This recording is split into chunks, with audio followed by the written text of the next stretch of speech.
ಖಾಸಗಿ ಬಸ್ ಮತ್ತು ದ್ವಿಚಕ್ರ ವಾಹನ ನಡುವೆ ಭೀಕರ ಅಪಘಾತ, ಸ್ಥಳದಲ್ಲಿಯೇ ವಿದ್ಯಾರ್ಥಿ ಸಾವು. ಇನ್ನೂ ಇಬ್ಬರು ವಿದ್ಯಾರ್ಥಿಗಳಿಗೆ ಗಂಭೀರ ಗಾಯಗಳು.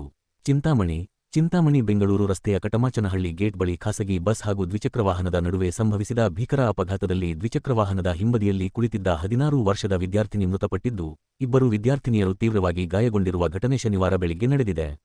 ಅಪಘಾತದಲ್ಲಿ ಮೃತ ವಿದ್ಯಾರ್ಥಿನಿಯನ್ನು ಕೋಲಾರ ಜಿಲ್ಲೆ ಶ್ರೀನಿವಾಸಪುರ ತಾಲೂಕಿನ ರಾಯಲ್ಪಾಡು ಹೋಬಳಿ ಸುಂಕಲ್ ಗ್ರಾಮದ ನಿವಾಸಿ ದೀಪಿಕಾ 16 ಎಂದು ಗುರುತಿಸಲಾಗಿದೆ. ಗಾಯಗೊಂಡಿರುವ ಗಾಯಾಳು ತ್ರಿಪುರ 16 ಚಿಂತಾಮಣಿ ನಗರದ ಅಗ್ರಹಾರ ಬಡಾವಣೆಯ ನಿವಾಸಿಯಾಗಿದ್ದು, ತಲೆಗೆ ಗಂಭೀರ ಗಾಯಗಳಾಗಿರುವ ಹಿನ್ನೆಲೆಯಲ್ಲಿ ಹೆಚ್ಚಿನ ಚಿಕಿತ್ಸೆಗಾಗಿ ಬೆಂಗಳೂರಿನ ನಿಮ್ಹಾನ್ಸ್ ಆಸ್ಪತ್ರೆಗೆ ರವಾನಿಸಲಾಗಿದೆ.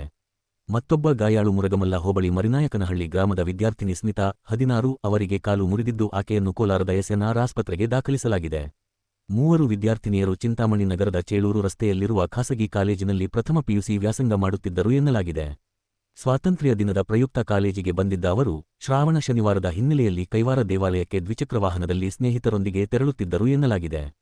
ಕೈವಾರಕ್ಕೆ ಬೆಂಗಳೂರು ಮುಖ್ಯ ರಸ್ತೆಯಲ್ಲಿ ತೆರಳುತ್ತಿದ್ದವರು ಮುಖ್ಯ ರಸ್ತೆಯಲ್ಲಿ ಕೈವಾರ ದೂರ ಎಂದು ಹೇಳಿ ಮೈಲಾಪುರ ಮಾರ್ಗವಾಗಿ ಕೈವಾರಕ್ಕೆ ತೆರಳಲು ಚಿಂತಾಮಣಿ ಬೆಂಗಳೂರು ಮುಖ್ಯ ರಸ್ತೆಯಲ್ಲಿ ಕಟಮಾಚನಹಳ್ಳಿ ಗೇಟ್ ಬಳಿ ದ್ವಿಚಕ್ರ ವಾಹನದಲ್ಲಿ ದಿಢೀರ್ ಯೂಟರ್ನ್ ತೆಗೆದುಕೊಂಡ ಸಂದರ್ಭದಲ್ಲಿ ಹಿಂಬದಿಯಿಂದ ಅತಿವೇಗವಾಗಿ ಮತ್ತು ಅಜಾಗರೂಕತೆಯಿಂದ ಚಾಲನೆ ಮಾಡಿಕೊಂಡು ಬಂದ ಖಾಸಗಿ ಬಸ್ ದ್ವಿಚಕ್ರ ವಾಹನಕ್ಕೆ ಡಿಕ್ಕಿ ಹೊಡೆದಿದೆ ಎನ್ನಲಾಗಿದೆ. ಪರಿಣಾಮ ದ್ವಿಚಕ್ರ ವಾಹನ ಬಸ್ಸಿನ ಕೆಳಗೆ ಸಿಲುಕಿ ಸಂಪೂರ್ಣ ನಜ್ಜುಗುಜ್ಜಾಗಿದೆ. ಅಪಘಾತದಲ್ಲಿ ದ್ವಿಚಕ್ರ ವಾಹನ ಚಲಾಯಿಸುತ್ತಿದ್ದ ಸ್ಮಿತಾಗೆ ಕಾಲಿಗೆ ಗಂಭೀರ ಗಾಯವಾಗಿದ್ದು, ಮಧ್ಯದಲ್ಲಿ ಕುಳಿತಿದ್ದ ತ್ರಿಪುರಗೆ ತಲೆಗೆ ತೀವ್ರ ಪೆಟ್ಟಾಗಿದೆ. ಹಿಂಬದಿಯಲ್ಲಿ ಕುಳಿತಿದ್ದ ದೀಪಿಕಾಗೆ ತಲೆಗೆ ಗಂಭೀರ ಗಾಯವಾಗಿ ಸ್ಥಳದಲ್ಲಿಯೇ ಮೃತಪಟ್ಟಿದ್ದಾರೆ ಎನ್ನಲಾಗಿದೆ.